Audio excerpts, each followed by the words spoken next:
एक छोटी सी नेकी का 12 सिला। एक वक़्त था, एक गरीब मजदूर शख्स शदीद गर्मी में रास्ते से गुजर रहा था।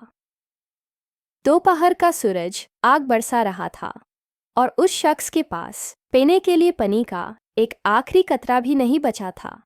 वो प्यास से बिल्कुल निढाल हो चुका था। चलते चलते यूं रास्ते में एक कुआं वेल नजर आया।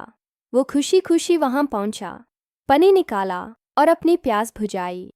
अभी वो वहां से निकालने ही वाला था कि उसने देखा कि एक छोटा सा कुत्ता डॉग प्यास की शिद्दत से अपनी ज़बां बाहर निकाले मट्टी चाट रहा था। उस बेजुबान जानवर की हालत देख कर मजदूर का दिल भर आया। उसने सोचा, जैसी प्यास मुझे लगी थी वैसी ही इस बेचारे को भी लगी है।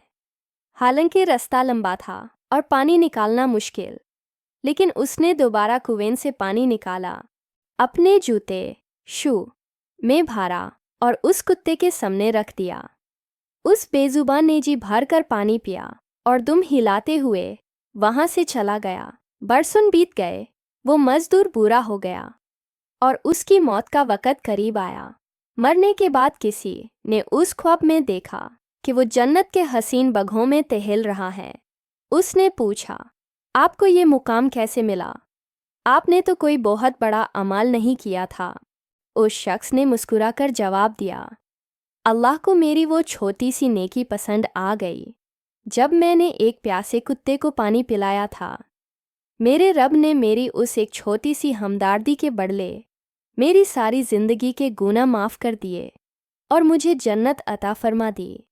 सबक लेसन, नेकी कभी छोटी नहीं होती।